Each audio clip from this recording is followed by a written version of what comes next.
যুগ্ম সাধারণ সম্পাদক এবং বর্তমান বিসমিল্লাহির রহমানির রহিম সভাপতি আমাদের স্বেচ্ছাসেবক দলের সংগ্রামী সাধারণ সম্পাদক জনাব নুরুল ইসলাম নয়ন এবং ছাত্রদল কেন্দ্রীয় সংসদের যুগ্ম সম্পাদক সাধারণ সম্পাদক ভারপ্রাপ্ত সাধারণ সম্পাদক আতিকুর রহমান সুনীল সহ জাতীয়তাবাদী জামালপুরের যুবদল স্বেচ্ছাসেবক দল এবং 7 বছর আমার প্রিয় নেত্রী কারারুদ্ধ অবস্থায় ছিল। প্রিয় বন্ধুরা আমার, আজকে যারা প্রিয় নেত্রীকে শুধুমাত্র রাজনৈতিক প্রতিহিংসার কারণে আজকে কারারুদ্ধ করে রাখলেন, তাদের সাথে আপোষ করবেন? আপোষ তো আমরা শুনতে পাচ্ছি এবং আমরা অনেক উদ্বেগের সাথে লক্ষ্য করছি। বাংলাদেশের কোথাও কোথাও অনেক নেতৃবৃন্দ তাদের সাথে আপোষ করে চলছেন। প্রিয় বন্ধুরা, মনে রাখবেন, ইতিহাস জানবেন, ইতিহাস থেকে শিক্ষা গ্রহণ করবেন যে শেখ হাসিনা ফেসিবাদ তার নির্দেশে আমার প্রিয় ছাত্র নেতা নুরুজ্জামান জলিকে পরপর 19টা গুলি করে হত্যা করেছিল। সেই হত্যাকারীদের সাথে আপোষ করবেন আপনারা? প্রিয় বন্ধুরা, রাজনৈতিক প্রতিহিংসার কারণে শেখ হাসিনা আমার প্রিয় নেত্রীকে তার 40 বছরের স্মৃতি বিজড়িত বাড়ি থেকে এক কাপড়ে বের করে দিয়েছিল। আপোষ করবেন তাদের সাথে? সেদিন আমার প্রিয় নেত্রী যৌথ কর্মী সভায় সভাপতিত্ব করছেন বাংলাদেশ জাতীয়তাবাদী স্বেচ্ছাসেবক দলের সংগ্রামী সভাপতি, ছাত্রদল থেকে গড়ে ওঠা নেতৃত্ব, আজকের নন্দিত জননেতা বন্ধুবর SM জিলানী, উপস্থিত রয়েছেন জাতীয়তাবাদী স্বেচ্ছাসেবক দলের সংগ্রামী। সেটা কোনো ব্যাপার নয়। সংগঠনটা কতটুকু ভালো নির্ভর করে এই সংগঠনে যারা রয়েছেন তারা কতটুকু ভালো। আমি কি বুঝাতে পারি নাই?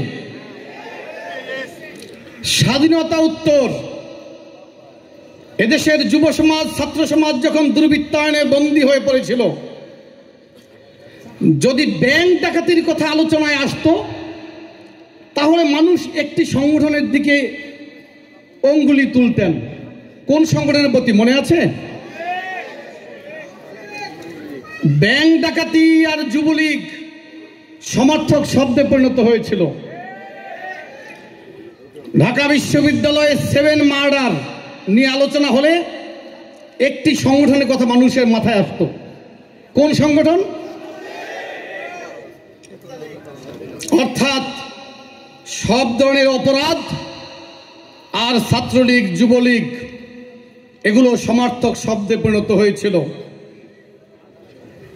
কিন্তু ছাত্রদল, যুবদল, স্বেচ্ছাসেবক দল, শহীদ রাষ্ট্রপতি জিয়াউর রহমান তার জীবদ্দশায় সৃষ্টি করে রেখে গেছেন কি জন্যে?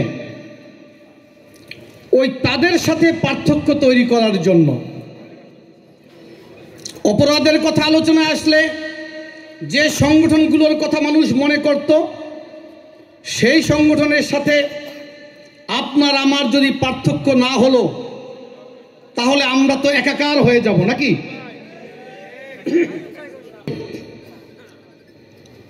সত্য এবং মিথ্যার মাঝখানে আমরা কি নিরপেক্ষ? আমরা সত্যের পক্ষে। দুর্নীতি এবং সততা এর মাঝখানে আমরা কি নিরপেক্ষ? আমরা সততার পক্ষে। দেশপ্রেম এবং বিশ্বাসঘাতকতা আমরা কি নিরপেক্ষ? আমরা দেশপ্রেমের পক্ষে। গণতন্ত্র এবং ফ্যাসিবাদ আমরা কি নিরপেক্ষ ছিলাম?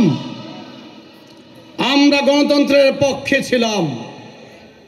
বন্ধুরা আমার, যখনই সংকট তখনই বিএনপি জন্মের পূর্ব থেকে বিএনপির যিনি ফাউন্ডার, তিনি এ জাতির সংকটে চুপচাপ ঘরে বসে থাকতে পারেননি।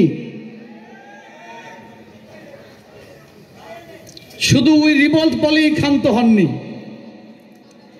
বরং ওই রিভল্ট বলার মধ্য দিয়ে সেই দিন আমাদের দলীয় কার্যালয়ে হামলা করা হয়েছিল, সেই দিন আমার ছাত্রদের বৈষম্য বিরোধী এই নতুন সমাজ গঠনের যে আন্দোলন, সেই সংগ্রাম, জনগণের ভোটাধিকার ফিরিয়ে দেওয়ার যে সংগ্রাম, এই সংগ্রামে জামালপুর জেলা যুবদল, জেলা স্বেচ্ছাসেবক দল, জেলা ছাত্র দল আমরা ঐক্যবদ্ধভাবে ইস্পাত করিম ঐক্যের মধ্য দিয়ে আন্দোলন সংগ্রামে অংশগ্রহণ করব। বন্ধুরা আমার, একটি দিন 7 অক্টোবরের পরে আজকে পর্যন্ত 5 আগস্টের পূর্বের একদিন পূর্বদিন পর্যন্ত এমন কোন সংগ্রাম করি নাই।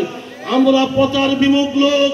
জামালপুরে আন্দোলন করতে হলে কে কতটুকু আন্দোলন করেছে, কার কতটুকু অবস্থান রয়েছে, কেন্দ্রীয় নেতৃবৃন্দ আপনাদের কাছে উদাত্ত আহ্বান জানাবো, আগামী দিনে নেতৃত্ব নির্বাচনের ক্ষেত্রে সঠিক সুন্দরভাবে কে কোন ভাইয়ের লোক, কে কোন আশীর্বাদের লোক, এই দিকে না তাকিয়ে সঠিক মানুষদেরকে নেতৃত্ব তুলে দেবেন।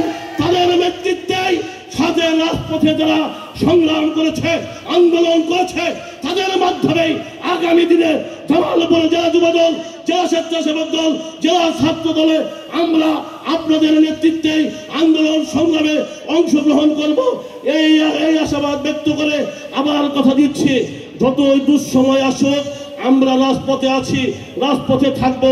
সকল নেতৃবৃন্দকে আগামী আন্দোলন সংগ্রামে অংশগ্রহণ করার আহ্বান জানিয়ে আমাকে বক্তব্য দেওয়ার সুযোগ দেওয়ার জন্য সকলকে ধন্যবাদ জানিয়ে আমি আমার বক্তব্য এখানে শেষ করছি। খুদা হাফেজ। বাংলাদেশ জিন্দাবাদ, জাতীয়তাবাদী যুবদল জিন্দাবাদ, জামায়াত সাধারণ সম্পাদক নুরুল ইসলাম নয়ন ভাই জিন্দাবাদ, জিন্দাবাদ, জিন্দাবাদ। সকলকে অসংখ্য ধন্যবাদ।